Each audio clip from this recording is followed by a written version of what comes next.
broadcasting live from an undisclosed location.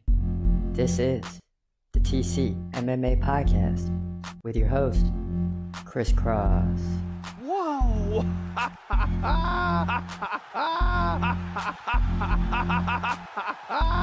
Dana White privilege. Let's go, baby! Let's go! Let's go! Let's go! Let's go, baby! Dana White privilege. Privilege. Privilege.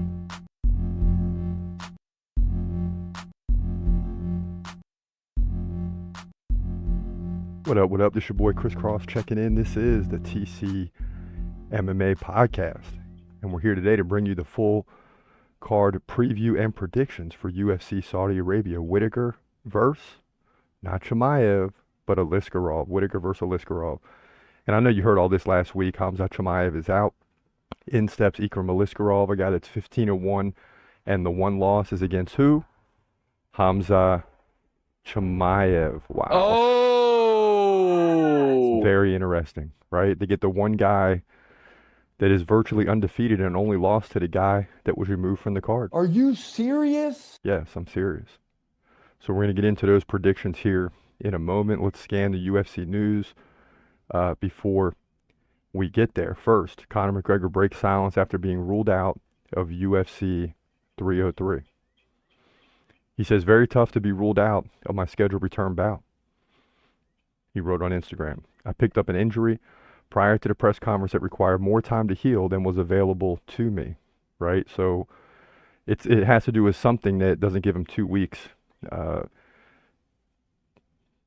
come back from, more or less. The decision to postpone the fight was not made lightly, but one that was made in consultation with my doctors, the UFC, and my team. So last week we found out that, not only Conor McGregor, but Jamal Hill and Hamza Chimaev are all out over the next 2 weeks, and the UFC had to scramble to fill in some big fights. Dana White and company did a great job of that. But, McGregor, as far as I'm concerned, wants to fight. You have all this talk that he's not taking things serious, and I think this is a terrible look for all those involved, like Stephen A. Smith and others that are getting on to Conor McGregor. But, listen, him and Hamza, if you got injuries, you got injuries. Or you're ill, you're ill. I mean, these things happen in the fight game because you're, just like in any sport, you're counting down to a specific date. That date cannot be changed.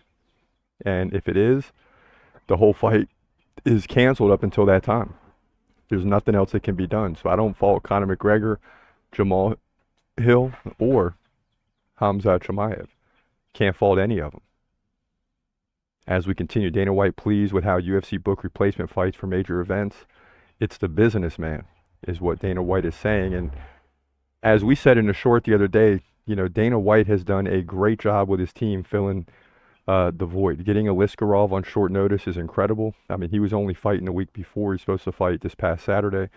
He just has to go another week, so he's already, within the realm of making weight and all those things. So it worked out real well. Dana White went on to say, you know what I mean?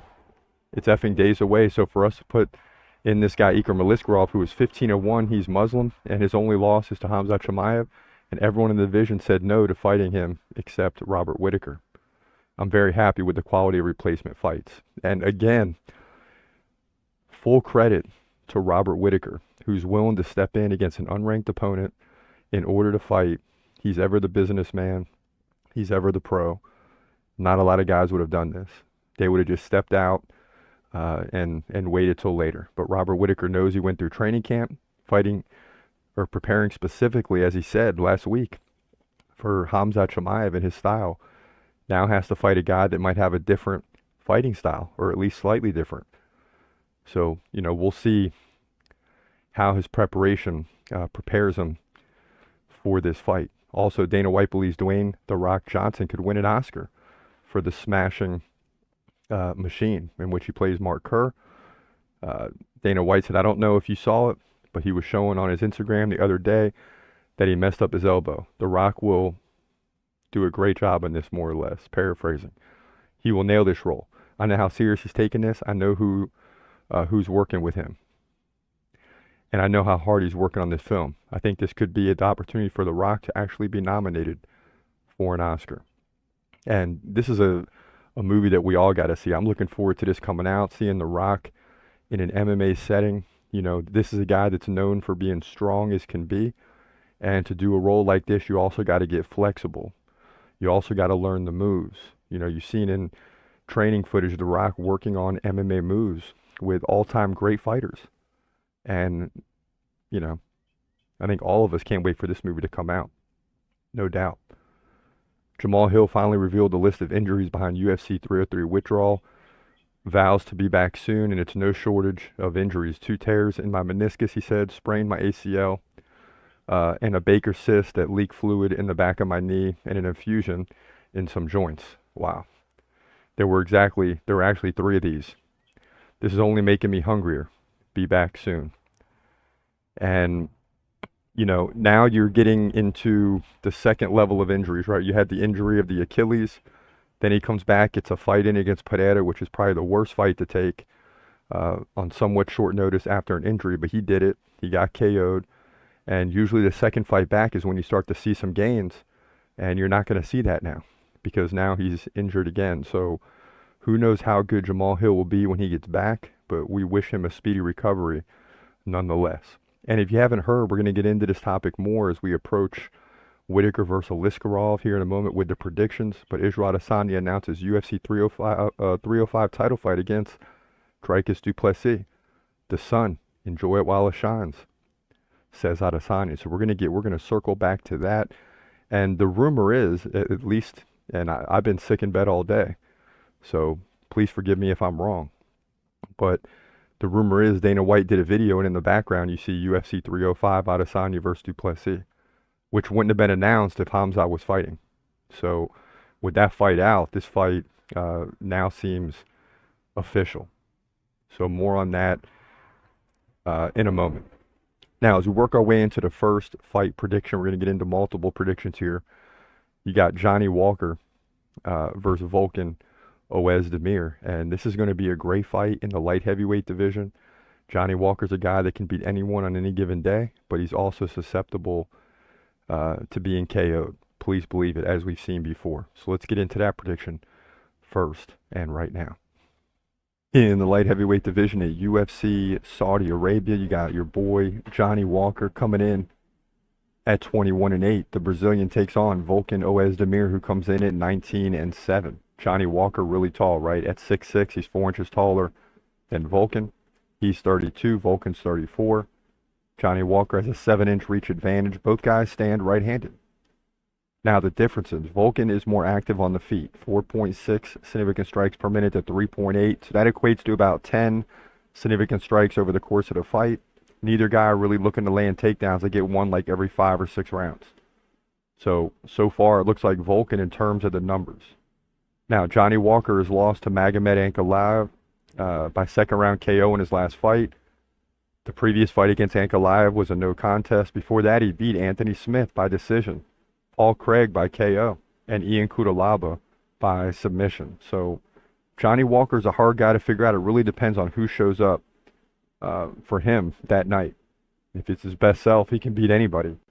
Now Oezdemir beat Bogdan Guskov by submission in his last fight, lost to Nikita Krylov by decision, and beat Paul Craig by decision. So another toss-up fight here, going to be very close.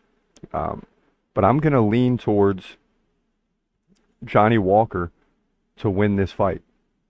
Okay? Even though Volkan possesses that KO power at any time, and Johnny Walker is susceptible to being KO'd. Right? If his chin gets touched, he's going down. So that's a worry. But I'm banking on the fact that that's not going to happen. Right? I think Johnny Walker won't outpace Volkan, but will land a KO punch sometime in the second round.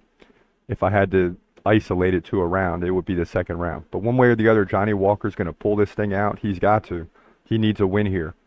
He'll get it, in my opinion, to move to 22-8, likely by KO. Light heavyweight division, UFC Saudi Arabia. Yeah, and when I was looking at this fight, I figured somebody's getting KO'd, and Johnny Walker is susceptible to being KO'd. There's no question about it. But then after doing so, he comes back and wins like 2, 3, 4 fights in a row. and it seems like he's back, and he's beaten some people I thought he might lose to. So Johnny Walker's a tough guy to predict. It really matters which Johnny Walker is going to show up in this fight, right? And someone's going to get KO'd, so I just got to take a chance on Johnny Walker here. This one's isn't a sure thing by any means, but at the same time, I'm a fan of Johnny Walker, not against the big names, not against like Pereira and others, Jamal Hill, Yuri Prochazka, even Rakic. But in this situation against Oezdemir, I got to believe Johnny Walker is going to get the job done. He cannot afford to lose this fight, and I look for him to win. Now, as we move forward, another great, and you're going to see this up and down, as we got heavier fighters than last week, right? Last week you had a flyweight main event, so you had a bunch of bantamweight, featherweight, flyweight fights. This week is all the big dogs for the most part. And in this one, you got a middleweight matchup. Actually, it's welterweight. Whenever I see Kelvin Gastelum, I think middleweight. But this is a welterweight matchup. Kelvin Gastelum versus D-Rod Daniel Rodriguez. Check this out. In the welterweight division at UFC Saudi Arabia, you got a good one with Kelvin Gastelum taking on Daniel D-Rod Rodriguez. Gastelum comes in at 18-9. Rodriguez comes in at 17-4. Now, Rodriguez is pretty tall. He's 6'1" compared to the 5'9" Gastelum. But D-Rod is 37. It's hard to believe. It doesn't seem like it. He hasn't been around that long. Gastelum, 32. So Gastelum still like in the prime. D-Rod 3-inch reach advantage. Both guys stand left-handed. D-Rod doubles up Gastelum, in significant strikes with 7.3 per minute to 3.6 for Gastelum. And both guys under a takedown per round. So expect a stand-up striking affair. But Gastelum, 59% takedown defense. That's not great. Right? He's coming off the loss to Sean Brady by submission. He did beat Chris Curtis by decision and lost a pair of fights in a row to Jared Cannonier and Robert Whittaker, both by decision. So he made his way near the top of the middleweight division, getting some big fights, but, can't get the job done. Take nothing away from him. He's still a really good fighter. D-Rod lost to Ian Machado Gary by first round KO. You'd expect that. Neil Magny, submission. You'd almost expect that. But he did beat Li Jingliang, Kevin Lee, that's a big one, Preston Parsons, and Mike Perry. So he won 4 straight before the 2 losses. So expect a very good fight here. I have a hard time going against Kelvin Gastelum in almost any fight. It just seems like he's going to get the job done. He's shorter. He's given up 3 inches in reach. The striking is not there compared to D-Rod. But listen, Gastelum finds a way to win. So it's that tangible to me that makes him the favorite to win this fight. I like Kelvin Gastelum to pull this thing out in any way possible, likely by decision, to move to 19-9 here. Welterweight division, UFC, Saudi Arabia. And sometimes you hear, obviously, and when I'm doing the predictions, you hear me get into the stats and all these things, but sometimes you just go with a guy you like. And Kelvin Gastelum is a guy I like. I think he gets the job done here. Take nothing away from D-Rod because he's a great fighter as well. But someone's got to win this thing, and to me, that's going to be Kelvin Gastelum on sheer heart. Now, King Terzi getting involved in the chat room, bringing us great news, saying Hamza has stomach issues, not an immune system problem. So we're going to get more into that right before the Whittaker fight, because the middleweight division is on fire this month, despite Hamza not being able to fight. That's why they announced Duplessis versus Adesanya. So we're going to circle back to the middleweight division momentarily. We still got 2 fights to go before we get into the main event. So hang tough. The next one is Naimov versus Bagdasaryan. And these are 2 big names that people recognize, and this should be a banger of a fight in the main card. In the featherweight division at UFC Saudi Arabia, you got Muhammad Naimov coming in at 11-2, taking on Melsik Bagdasaryan, who comes in at 8-2. And this one's almost a toss-up, pretty much even. Both guys stand 5'9". Bagdasaryan 32, Naimov 29. Both guys 70-inch reach.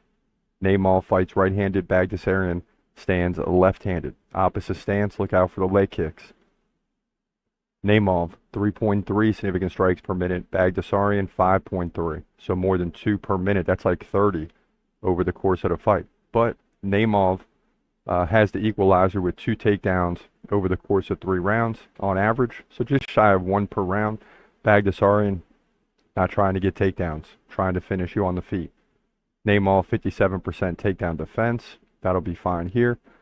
He's got 3 wins in a row over Eric Silva, KO. Decision over Nathaniel Wood. And a KO over Jamie Malarkey. His last loss was to Colin Anglin at the Contender Series. Now, Bagdasaryan, on the other hand, has a win over Tucker Lutz by decision, lost to Josh Kulabayo by submission, and beat Bruno Souza by decision and Colin Anglin by KO. Remember, his opponent lost to Colin Anglin, so that's interesting. So you have a very close fight here.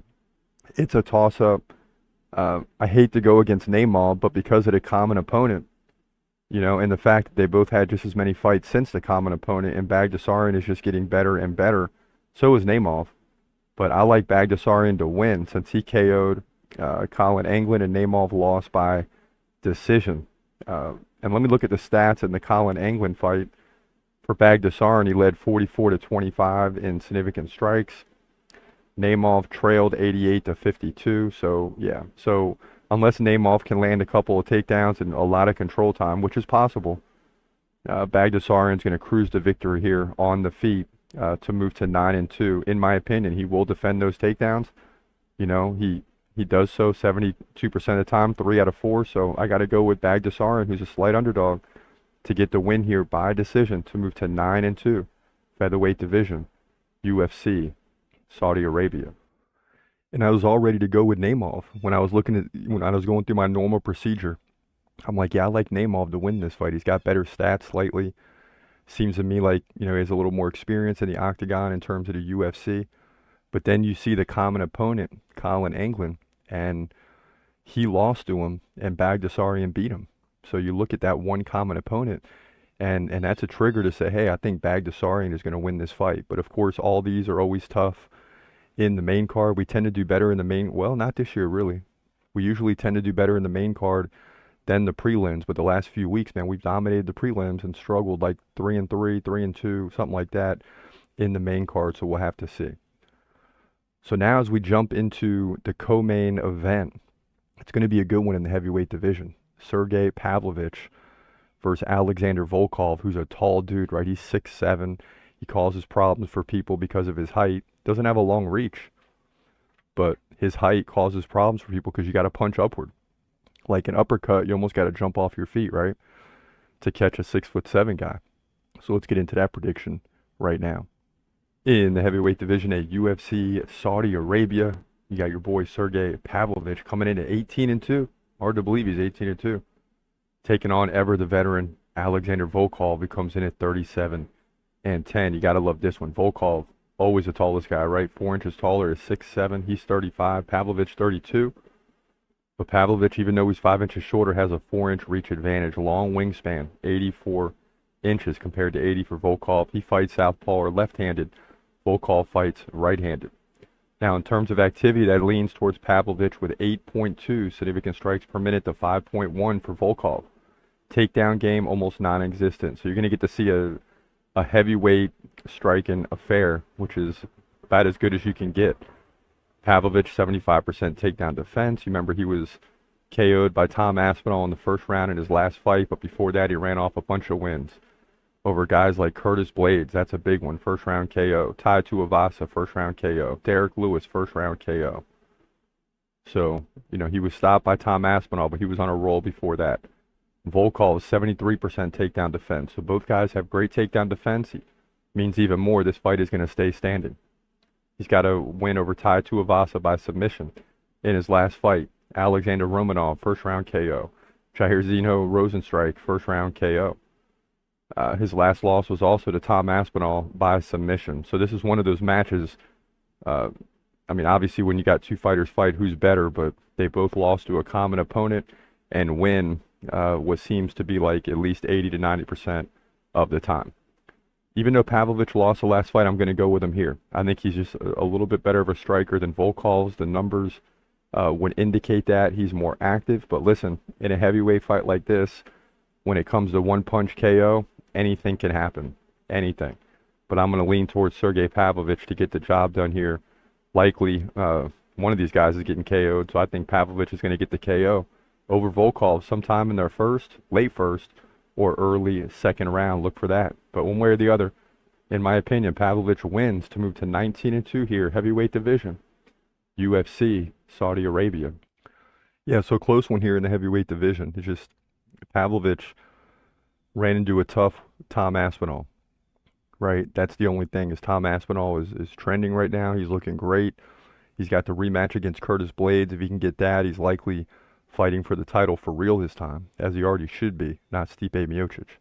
So Pavlovich wins this fight. Now, as we jump into the main event, middleweight division, right? It's supposed to be Robert Whittaker and Hamza. If that was the case, you'd get no middleweight title fight announced just yet until that fight is done.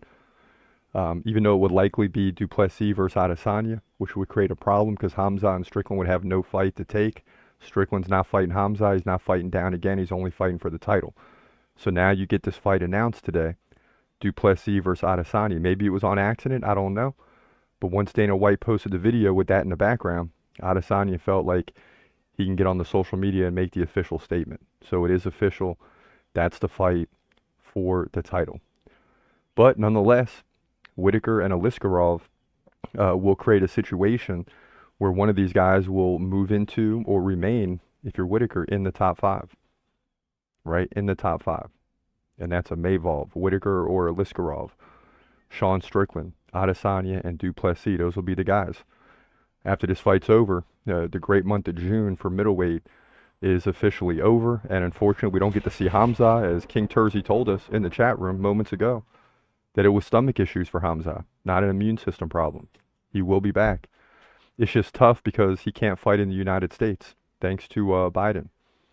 Right? If Trump's the president, Hamza can likely fight in the U.S. again. That's the bottom line. Because Trump's a UFC fan, he can look past those things and say, Hamza, go ahead and get your visa. Let's get these fights underway. I think that's what Trump would do. Because Dana White would probably ask personally and say he's not a threat in any way, regardless of who he hangs out with. Nonetheless, that's the case right now. The election's not too far off, and that would open the door for Hamza to fight more often in American settings where he can't now. And the UFC's only going overseas to places Hamza can fight like once or twice a year. So it's really a problem right now. But nonetheless, Hamza is out. We're getting into the chat room. Before we get into this prediction, it looks like right now, among the people that polled, 2 out of 3 or 67% think Aliskerov is going to win. Incredible. Incredible. I mean, it's possible, yes. And maybe I go with him in the prediction. Let's see. Let's get into it right now.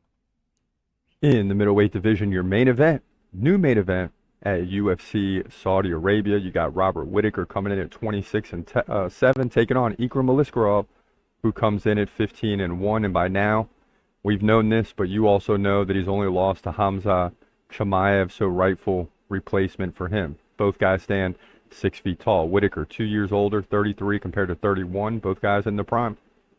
Like it. Aliskerov, 2-inch reach advantage. He fights southpaw. Whittaker fights right-handed. Aliskerov has the advantage in activity big time. 8.2 significant strikes per minute to 4.6 for Whittaker. And also Aliskerov lands just shy of 1 takedown per round. So he's got the edge, at least in terms of the numbers, but Whittaker, 82% takedown defense. He's coming off the win over Paulo Costa by decision. Neither fighter took the fight to the ground. You know Paulo Costa likes to stand and strike, but he got dominated there 95-67 by Whittaker. Whittaker lost to Du Plessis by KO. Before that, he beat Marvin Vettori, so proving he's in that top 5 of the division where Aliskerov is trying to get, and lost to Adesanya before that. Now, in between the Adesanya fights, he beat Kelvin Gastelum, Jared Cannonier, and Darren Till. So despite not being able to hold on to the title any longer, he's still in the top 3 or 4 for sure. Forget the rankings, right? He's definitely in the top 3 or 4 of this division, so this is a perfect opportunity for Aliskerov. Now, Aliskerov's got good numbers, but he's fought Warley Alves, beat him by KO. Beat Phil Hawes by KO. Submitted Mario Sousa at the Contender Series. So this is really early to face a guy like Robert Whittaker, in my opinion. There's no doubt that Aliskerov has great numbers. Now, if he fought the schedule that Robert Whittaker has against Adesanya, Duplessis, all the top names, those numbers are going to come down. So really you have to dismiss those numbers, right? He would still land more takedowns than Robert Whittaker, but the takedown defense for Whittaker, when you're looking at those opponents, is really good. This is why Whittaker is a slight favorite.